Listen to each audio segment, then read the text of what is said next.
Hi, my name is Andrew. I'm a researcher at a local educational institution that you will not know of, and my hobby is playing with soft toys.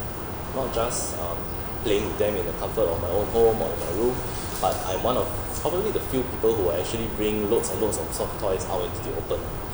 One of the soft toys that I really like is Pushin. And Pushin is a fat, lazy cat who really loves junk food.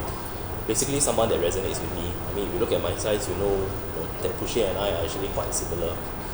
I got this Pushin in 2015 when I was on exchange. One of my exchange mates decided to buy a Pushin on Amazon. And I said, wow, actually this cat looks quite cute and the story is also quite interesting, so I decided to buy a Pushin myself. And then from one Pushin, I now have like 2, 3, and a lot more that this camera or this interview will not be able to cover. Yeah. When I bring my soft toys out, I feel that soft toys are also able to inspire some interesting conversations.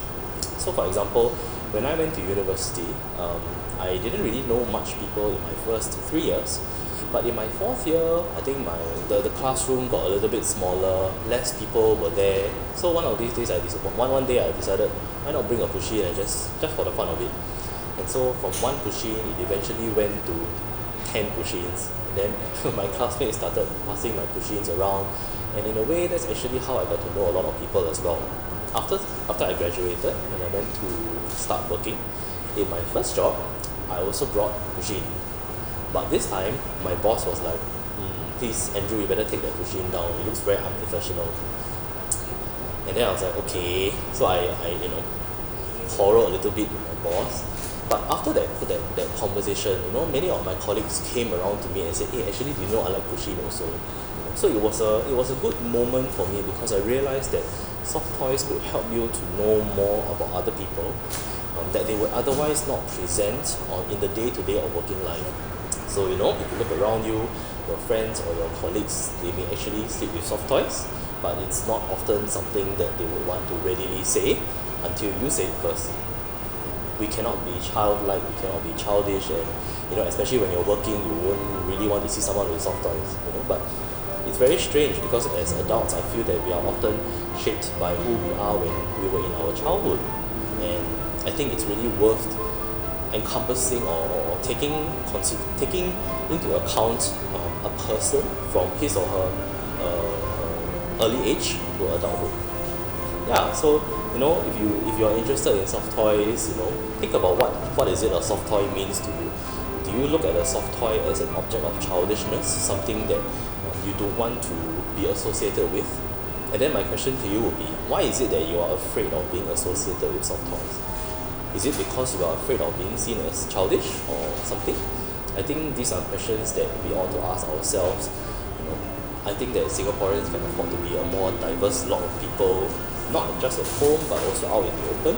And I think that soft toys are just one way of understanding that, in all Singaporeans, in their working lives or whatever, there's just a little bit of childlikeness, if you would like, in each one of us that we should more readily embrace.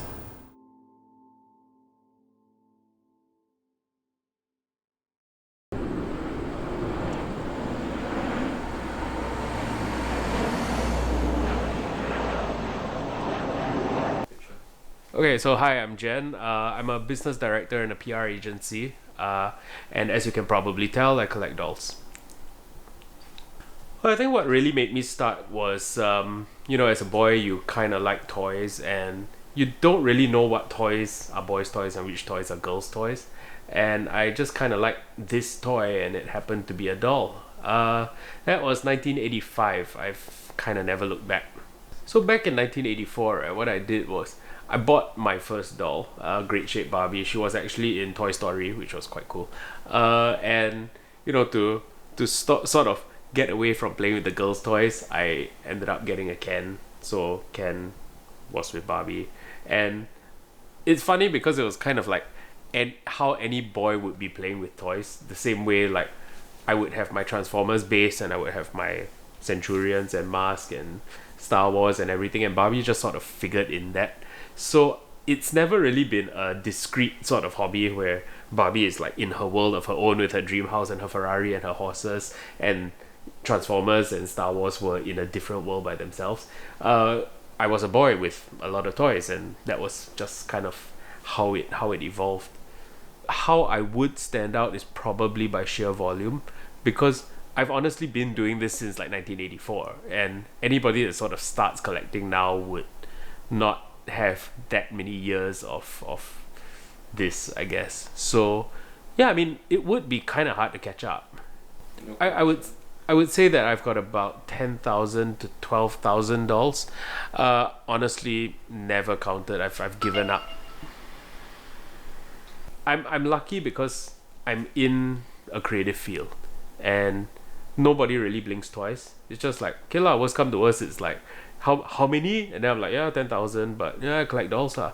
And people are like, oh yeah, that's kind of cool. So I mean, that's really how it's been all this time. So I don't have any like school bullying kind of stories. I've never really gone into like primary school, secondary school to say like, oh hello, I'm different. I'm also someone that's very able to say that if you're true to yourself, you can basically achieve whatever you want. So I mean I wouldn't say start or don't start or whatever it is, but really do what you like. And sometimes when you do what you like, that's the thing that keeps you going as a person. It's very easy to come in here and have stereotypes. So when you come in here and, I'm not wearing high heels, or I'm not a bit limp-wristed, or whatever it is, sometimes I think it disappoints people. The funny thing is that I thought that the stereotypes would generally circle around homosexuality, but strangely enough, in the Singaporean context, a lot of people have gone the other way, which is how rich must this guy be?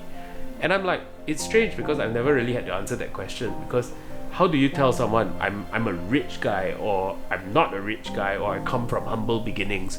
I don't think I've ever had to say that, but it just boggles your mind that the stuff that goes on in people's minds when they see a collection. I think what I would do is I would create a traveling exhibition that is unexpected, as in I won't do like fashion, pop culture, fashionistas. I would actually do whatever the fuck I want, as in it's going to be like when you go to the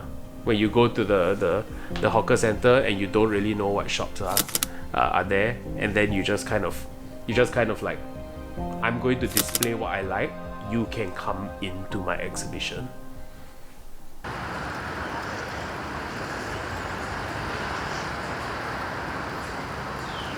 Hello everyone, welcome to SG Venus Fast Track Community Garden. I'm Darrin here. I've started this hobby since I was from primary 3. So it was a very simple start, just like everyone who has started their hobby. So I actually started buying plants and growing, but however those didn't grow very well. But soon I realized the difficulty that is required by all these plants. Some of these plants most of them are temperate plants, which they require dormancy or even cooler weathers. So with that, I actually spent almost 10 years into this hobby, which I actually do carry out research, which have actually developed these plants to be able to thrive well in our hot weather without those additional cooling or dormancy requirements. A lot of people have this misconception that these exotic plants are very difficult to grow in our weather, especially how hot is it, So what happened is that a lot of people think that way, but actually it's not after my research has actually taken place. They are much more easier now, so they can take our heat very well and even just grow just like how our vegetables will grow. And on top of that, these plants, they are very beautiful and colorful even when they are not flowering. And the most important thing, that these plants actually bites back. They feed on insects, they hunt down insects, and not like normal plants that got eaten by these insects. So this is an ability that is not commonly seen by many plants in the world. So when I hear all those words saying that it's not possible, I start to lose hope and lose confidence. However, my parents and my family members, they supported me all the way in terms of financial ability. They sponsored me, they helped me, to support me, guide me. So with all that kind of support, today I can actually run a lab at home. It was also together with my knowledge which I have learned from school. All this actually came to place whereby I'm able to carry out this research to this extensive extent, which has allowed me to start a community from that. Yeah. A lot of time when I ask my friend to grow plants, they say they need a green thumb, they don't have it, so they can't actually grow these plants. Actually, it's not about green thumb, but it's more about whether you can provide the condition for the plant to grow. So if you provide them the right condition, this plant will thrive very well in our weather. Starting this hobby is not very expensive. It always started from something small as $5, $10. From these small plants, usually people will start to grow them from small to adult plants. Through the process, they get the satisfaction, they see the ability how they catch insects. And that is one thing why I've do this hobby for so long. The satisfaction I get from seeing the plant grow very well. I think one main takeaway from this hobby is that we shouldn't give up so easily. It's not about meeting problems, it's about solving them. In every hobby or any aspect in life, we always encounter problems. One of the most memorable events that happens in my 10 years of hobby is the appreciation from my school. I didn't know that, initially I didn't know that there are many people who are interested and who is interested in my research. So I felt that what I did wasn't wasted. There are people out there who is actually interested in this hobby. So yeah, eventually I got an award for this research project together with my schoolwork. So currently, or maybe in the future, what happens is that I hope that this hobby will becoming more of a self-sustaining one first, before eventually if it can turn into a bigger community or actually organization. So at this moment, I'm actually planning how to run this community so that it can cover the cost of my research and the buildings over our community garden. So with that, for short run, that's what I hope for. But maybe in the longer run, I might be thinking of maybe becoming an organization where we can gather more schools into learning how to grow all these plants.